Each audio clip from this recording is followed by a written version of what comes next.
오늘 본문의 말씀을 가지고 너희가 먹을 것을 주라라는 제목으로 말씀을 나누겠습니다. 예수님은 구원받은 자들에게 구원의 사역, 복음 전파, 또 거기에는 복음에 합당한 삶이 또 포함이 되겠죠. 이렇게 하나님 나라의 일을 전하도록 우리에게 사명을 맡기셨습니다. 그 사역을 감당할 때 주님은 우리의 걸음을 책임져 주시죠. 순종하며 나아갈 때에 하나님의 통치, 그 나라를 경험할 수 있게 됩니다. 그러나 우리가 일상에서 사명을 감당할 때 늘 있는 부분들이 있습니다. 그것은 무엇이냐면 주님의 사역을 감당하며 나아갈 때에 우리들을 자녀처럼 돌보아 주시는 하나님을 바라보지 못한다는 것입니다. 우리의 필요를 누구보다 잘 알고 계시기 때문에 주님을 위해서 사는 자들에게 공급해 주시는 그런 은혜가 있다는 것이죠. 예수님을 믿음으로 구원받은 그 자녀들은 그분이 맡기신 사명을 붙들며 이 땅에서 돌보아 주시며 또 필요를 공급해 주시는 그 주님을 바라봐야 할 줄 믿습니다. 오늘 본문의 이야기는 예수님께 직접 보냄받은 사도들이죠. 12 제자들입니다. 그들에게 사명을 맡기시고 사명을 감당하다가 많은 무리들이 예수님께 찾아왔을 때 먹을 것이 필요한 그때에 제자들에게 너희가 먹을 것을 주라라는 말씀을 하십니다.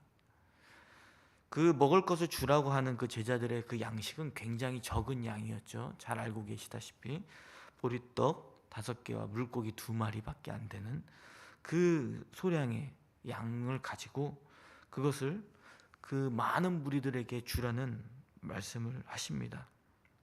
예수님의 말씀에 의지하여 제자들이 자신이 가진 소량의 양식을 주님께 드렸을 때 우리가 생각지도 못하는, 기대할 수 없었던 그 무리들의 필요를 채워주시는 것을 보게 됩니다. 예수님은 제자들에게 너희가 먹을 것을 주라는 그 말씀을 우리가 살펴보면서 제자들이 가진 작은 양식으로 하나님의 그 더 풍성한 은혜를 그 공동체 안에서 누리게 된 그 사실을 다시 한번 우리가 확인하며 우리 교회 공동체도 우리가 가진 작은 그 섬김과 그 소유를 드림으로 인해서 더 풍족히 되는 그런 은혜들을 경험하며 나아가시기를 바랍니다. 오늘 본문의 말씀으로 돌아가겠습니다. 오늘 1절부터 6절까지 말씀은 예수님은 12 제자들에게 특별히 사도들이라 칭하는 자들이죠. 사도의 뜻은 잘 알고 계실 것입니다. 예수님께 직접 보냄받은 자입니다. 우리는 예수님께 직접 보냄받지는 않았죠. 오히려 그 사도들의 가르침에 따라서 부르심을 받고 그 말씀 앞에 반응하며 나온 자들입니다. 오늘 예수님께 직접 보냄받은 자들, 그 12 제자들에게는 예수님의 그 사역을 드러내야 되는 것이기 때문에 반드시 실패해서는 안 되죠. 예수님의 능력과 권위가 반드시 나타나야 했습니다. 그래서 예수님은 특별히 12 제자들을 불러서 그 능력과 그 권위를 주시면서 하나님의 나라를, 복음을 감당할 수 있도록 힘을 주셨습니다. 그것은 모든 귀신을 제어하고 또 병을 고치는 능력과 권위를 주셨죠. 이는 하나님의 나라가 일이 전파되고 있다는 것을, 복음의 능력이 힘있게 전파되고 있다는 것을 드러내 주시기 위해서 그들에게 능력을 가져다 주셨습니다. 이렇게 주님의 사명을 감당할 수 있는 능력과 해야 될 말들을 다 알려주셨죠. 그리고 그것만 알려주신 것이 아닙니다. 사명을 감당하는 데 필요한 채비, 몸가짐이죠. 몸가짐과 사명을 감당하다가 어려운 순간에 취했을 때에 가져야 될 태도를 구체적으로 알려주십니다. 우리 다 함께 본문 3절에서 4절까지 말씀을 읽겠습니다. 시작. 이르시되 여행을 위하여 아무것도 가지지 말라. 지팡이나 배낭이나 양식이나 돈이나 두벌옷을 가지지 말며 어느 집에 들어가든지 거기서 머물다가 거기서 떠나라. 아멘. 오늘 여행을 위하여 챙길 물건들을 언급하죠. 여행을 갈 때는 기본적으로 챙겨야 될 것들이 있습니다. 그래서 여기서는 챙겨야 될 그 목록들을 언급하죠. 지팡이, 배낭, 양식, 돈, 여보옷을 이야기합니다. 여행을 위한 여행을 위해서 준비하는데 아무것도 준비하지 말라는 이야기는 아니겠죠. 그러면은 12제자들이 옷을 입지 말고 빨개 벗고 다녀야 되잖아요. 이것은 하나의 강조의 표현입니다. 다만 우리가 준비를 하는데 너무 복잡한 채비를 하지 말라는 것이죠. 오히려 복음을 전하는 데 있어서 우리의 몸을 가볍고 우리의 마음과 몸을 가볍게 하고 신속한 이동을 할 수 있도록 그런 채비를 하라고 이야기합니다. 왜 이렇게 하라고 하시는 걸까요?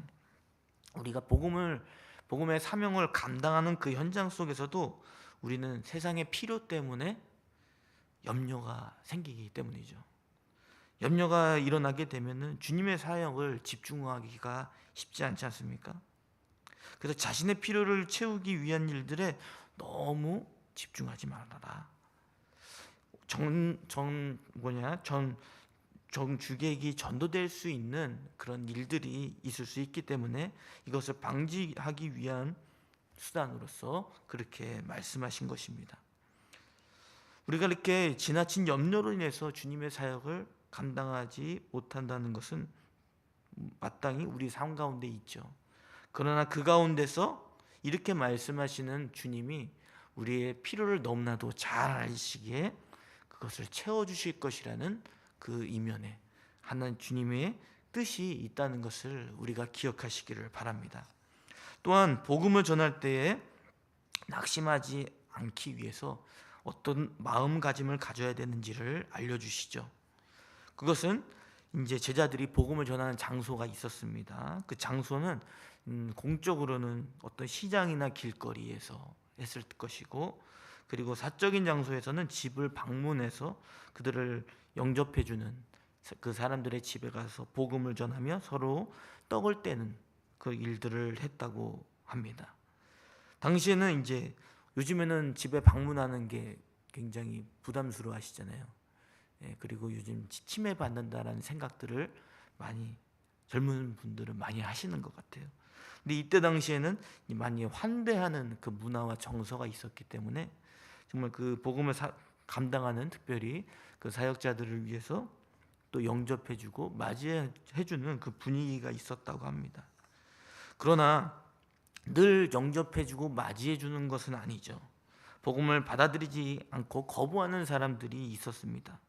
그렇게 될 때에 예수님께서는 미리 제자들에게 낙심하지 않게 하기 위해서 이렇게 말씀하십니다. 먼지를 털라고 이야기하죠. 이 먼지를 털라는 것은 무엇입니까? 그 먼지를 터는 행위를 통해서 그들의 복음을 거절했다는 그 증표를 나타내 주시는 거예요. 더 이상 그들에게 복음을 전할 필요가 없다. 그리고 한편에서는 전하는 자에게는 사명을 다 감당했으니까 미련을 두지 말고 정말 복음이 필요한 곳을 향해서 가라고 말씀해주고 있는 것입니다. 이렇게 예수님께서는 복음의 사명을 감당할 수 있도록 능력을 주시고 또 필요한 부분만 챙겨서 주님이 공급해 주시는 그 믿음을 가지고 나아가라고 합니다. 그리고 사명을 감당하다가 낙심이 되는 상황이 반드시 있을 텐데 낙심하지 말고 그것이 주님의 사역의 실패를 나타내는 것이 아니기 때문에 담대하게 다른 곳에서 복음을 전하라고 이렇게 상세하게 가르쳐 주시는 것을 보게 됩니다. 참 이렇게 상세하게 가르쳐 준 내용을 보면서 예수님의 그 리더십을 생각해 보게 되죠. 예수님은 주먹국으로 하지 않으셨구나라는 생각을 해보게 됩니다. 왜냐하면 예수님께서는 우리가 무엇을 해야 될지, 무엇이 필요할지, 그리고 그것을 어떻게 이겨낼 수 있는지를 상세하게 알려주고 계시기 때문입니다. 이렇게 예수님께서는 감당할 수 있도록 주님의 사역에 집중하도록 이렇게 많은 것을 제시해 주셨습니다. 그리고 나의 능력을 믿고 따라오라고 말씀하고 계신 것이죠. 그래서 제자들은 예수님의 말씀하신 대로 예수님을 바라보고 복음 전파 사역을 감당하며 방방곳곳에 가서 병을 고치며 예수님의 능력을 나타내 보였습니다. 자, 우리가 주님의 교회를 섬길 때 우리가 주님의 그 사역이 나의 그 일로 그냥 하나의 헌신으로 끝난다고 생각할 때가 얼마나 많습니까? 그런데 한편에 돌아보면 우리가 주님의 그 교회를 섬기고 그 주님의 일을 했을 때에 우리의 지난 시간들 속에서 채워주시는, 공급해주시는 은혜가 반드시 있었을 거라 저는 생각이 됩니다. 저 또한 주님의 사역을 하면서 많은 것을 필요로 하지 않았지만 그래도 지난 저의 시간들을 돌아보면 주님이 많은 것을 채워주셨습니다. 제가 부족한 것들을 사람을 통해서 채워주시는 경험도 했었고, 제가 할 수 없는 일들을 이게 감당해 나갈 때 항상 도와주는 도움의 손길이 있었다는 것을 생각해 보게 되죠. 왜 이렇게 주님께서는 공급해 주시겠습니까? 적어도 주님이 이 일을 감당해 나갈 때에 주님이 영광을 받으셔야 하기 때문에, 우리를 그냥 내버려 두시는 분이 아니시라 우리를 돌보아 주시는 그 주님의 그 명예 때문에 우리 주님을 섬기는 자들을 책임져 주실 거라 믿습니다. 그래서 우리는 섬김의 일을 하면서 늘 고대다라는 생각을만 하진 않습니다. 왜냐하면 주님이 그 가운데 우리의 가장 필요를 아시기 때문에 가장 적절하게 풍족하게 채워주실 주님을 바라보기 때문에 우리는 그 일을 감당해 낼 줄 믿습니다. 저와 여러분이 그런 믿음을 가지고 우리 교회를 섬기시고 주님에 맡기신 사명을 감당하시는 저와 여러분이 되시기를 바랍니다. 이후에 이제 7절부터 9절까지는 이제 분봉왕이었던 헤롯이죠. 이 헤롯은 지난 시간에 말씀드렸다시피 그 세례 요한이 그 불법 결혼을 했던 그 헤롯의 그 잘못을 비판함으로 인해서 결국 감옥에 갇히게 되었고 그를 죽이게 되지 않습니까? 그런 인물이었습니다. 그런데 예수님의 복음이 제자들을 통해서 전파되는 것을 보고 자신의 지위와 위치가 흔들릴까 두려워서 예수님의 제자들이 하는 사역들을 집중하는 것들을 보게 됩니다. 이 헤롯의 모습은 마치 자신의 힘으로 자신이 공급받으려고 하는 그런 모습들을 보게 되죠. 이유로 바로 넘어가겠습니다. 그리고 이 사도들이, 이 12 제자들이 예수님이 말씀하신 대로 복음을 전파하게 되었죠. 그래서 이어지는 17절부터 마지막 절까지의 말씀이 이어지게 되는데, 복음의 능력이 나타난다는 것을 제자들은 경험했습니다. 주님의 말씀대로 발걸음을 옮겨 보니까, 걸어본 사람들이 알겠죠. 걸어보니까 주님이 채워주시는 것과 주님의 복음의 능력이 나타나는 것을 그들은 경험했죠. 그래서 예수님께 보고합니다. 주님이 이렇게 주님의 말씀하신 대로 하니까 주님의 말씀하신 그 결과대로 이루어졌습니다 라고 이야기합니다. 그 보고를 들은 다음에 예수님은 제자들을 데리고 벳세다라는 고을을 떠나가시면서 빈들 쪽으로 가신 것 같아요. 그때 마침 많은 무리들이 예수님을 보고 따라오는 것을 보게 됩니다. 예수님도 많이 피곤하셨겠죠. 그런데 그들을 결코 무시하지 않으시고 그들에게 하나님의 나라의 복음, 하나님의 나라의 일을 전하십니다. 그리고 병 고칠 자를 고치십니다. 이렇게 주님께서는 주님 제자들과 함께 있으면서 주님이 하신 일들을 계속해서 하시는 모습을 보게 되죠. 그런데 날이 저물게 되었을 때에 어떤 특별한 사건들이 있게 되죠. 그 12사도가 예수님께 나와서 먹을 것을 위해 예수님께 나온 무리들을 마을, 촌, 방방 곳곳으로 보내서 먹을 것을 얻게 해야 될 것 같다라고 이야기합니다. 여기서 예수님께 사명을 감당했던 12 제자들이 있었고 예수님도 있었고 많은 무리들이 있었죠. 근데 이 무리들 가운데서 예수님, 우리가 잘 알고 계시다시피 여기서 5,000명을 먹이는 오병의 기적들을 보여주시죠. 예수님께서 이 기적을 베푸시기 전에 빈들에 아무런 양식을 찾을 수 없는 그곳에서 제자들이 양식을 찾기 위한 해결책을 이야기하는 상황 가운데 예수님께서는 이렇게 말씀하십니다. 우리 다 함께 본문 13절 말씀을 읽겠습니다. 시작. 예수께서 이르시되 너희가 먹을 것을 주라 하시니 여짜오되 너희에게 떡 5개와 물고기 2마리밖에 없으니 이 모든 사람을 위하여 먹을 것을 사지 아니하고서는 할 수 없사옵나이다 하니. 아멘. 제자들이 예수님과 더불어서 많은 무리들의 먹을 것을 공급하기 위한 그 해결책을 생각했던 것은 굉장히 지혜로운 처사라고 생각합니다.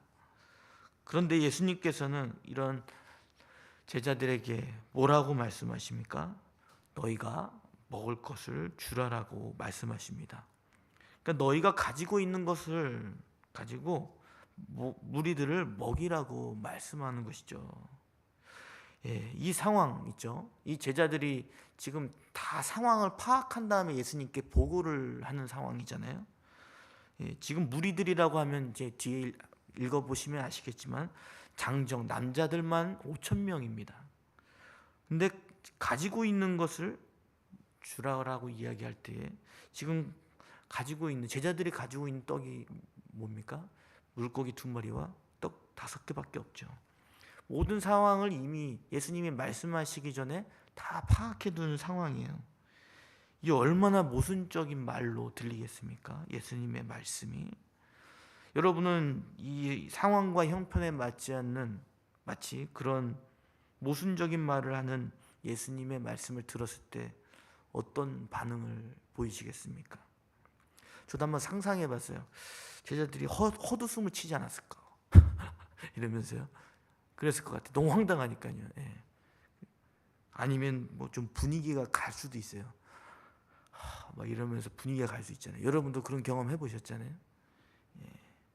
좀 성격이 안 좋으면 그럴 수도 있고, 좀 성격이 좋으면 긍정적인 분들은 헛웃음을 치면서 그냥 이렇게 가볍게 넘겼을지도 모르겠습니다. 이런 제자들의 모습이 그런 표정이 아니었을까 이게 생각이 됩니다. 제자들은 자기가 가지고 있던 그 양식이 떡 5개와 물고기 2마리밖에 안 된다는 것을 너무나 잘 알고 있었죠. 그런데 이 양식은 이제 그 양식일 수도 있습니다. 예수님의 그 사명을 감당하는 가운데 주님께서 채워주신 그 소량의 양식일지도 모르겠습니다. 근데 그 소량의 양식이 많은 무리들에게 대비해서 생각했을 때는 할 수 없다는 그런 불신의 마음들이 자리 잡게 되지요. 너무 황당해서 이 제자들은 자신이 양식마저 주지 말고 무리들에게 주라는 말씀인지, 아니면은 그냥 예수님께 우리가 먹여야 할 무리의 수가 무려 남자만 5,000명이라고 이야기하면서 우리가 가진 것으로 이들을 나눠줄 수 없는데 억지로 그냥 한번 해볼 때까지 해봐라 이런 의미로 하신 건지, 그냥 여러 생각들을 품었을 거라 생각합니다. 그런데 예수님께 제자들에게 그 무리들을 그런 때로 지어서 한 50명씩 앉히라고 이야기하십니다. 그래도 이 이야기를 들은 제자들은 순종하죠. 그래서 뭔가 생각이 있으시겠지 하면서 제자들이 순종하며 무리들을 이렇게 따로 지어서 앉혀 놓습니다.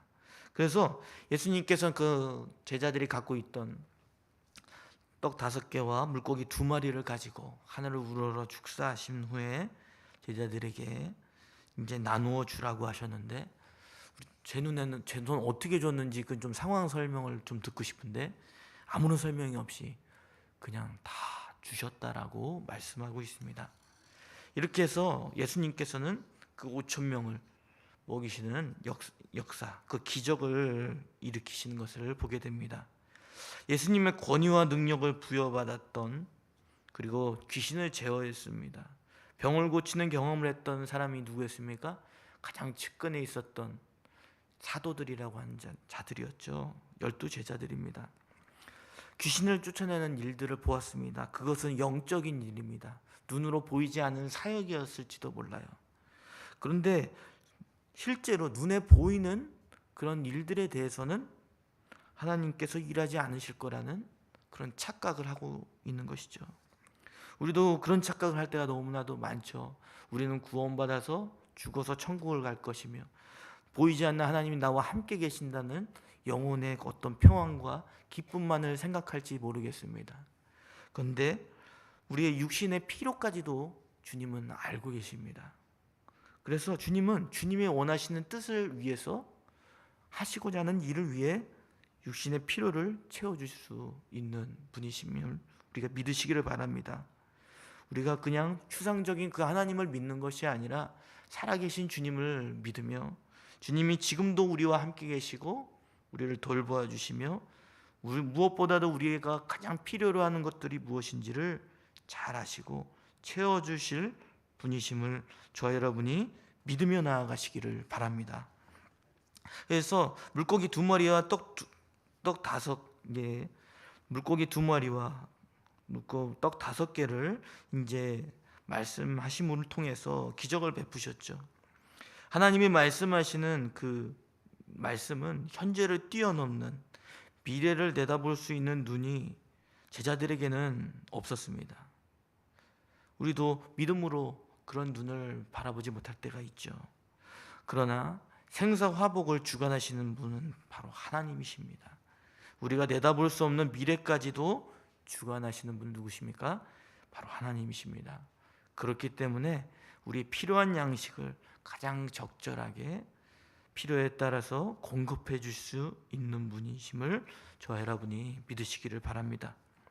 왜 그렇습니까? 예수님이 제자들에게 너희 것을 주라는 말씀을 하신 분이 바로 전능하신 하나님의 아들이시기 때문입니다. 우리를 구원하신 예수님께서 너희가 가진 것을 주라고 말씀하실 때는 뒤의 일을, 미래의 일을 생각할 것이 아니죠. 지금의 눈앞에 보이는 주님의 말씀을 붙들고 한 걸음씩 말씀에 의지하여 걸어가야 할 것이 주님의 사명을 맡은 자임을 기억하시기를 바랍니다. 그렇게 한 걸음 걸어갈 때에 우리는 주님이 주시는, 공급해 주시는 그 손길을 경험할 수 있게 될 것입니다. 제자들이 감당한 그 사명은 주님의 공급해 주시는 힘, 즉 말씀을 따라 행동에 옮긴 믿음에 의해서 얻게 된 것이었습니다. 그렇다면 우리의 필요를 풍족히 채워주시는 하나님의 그 능력도 우리가 붙들고 나아갈 줄 믿습니다. 오늘 말씀을 맺겠습니다. 오늘 주님의 사명, 주님의 일을 감당하는 사람들은 하나님께서 그의 필요를 적절하고 풍성하게 채워주실 것입니다. 주님의 권위와 능력을 그 사람을 위해서 나타내 보이기 위해서라도 주님은 그렇게 하실 것입니다. 주님의 사역을 감당해 나갈 때에 우리가 가진 어떤 작은 소유들을 공동체를 위해 섬길 수 있기를 바랍니다. 교회 공동체가 주님이 주시는 더 큰 능력으로 채워주시는 그런 은혜를 경험하게 될 것이기 때문입니다. 제자들이 가졌던 그 작은 그 소유들을 우리가 주님을 공동체를 섬기는데 썼던 것처럼 저 여러분이 주님이 공급해 주시는 은혜를 생각하며 우리 작은 소유를 주님께 드릴 수 있는 저와 여러분이 되시기를 바랍니다.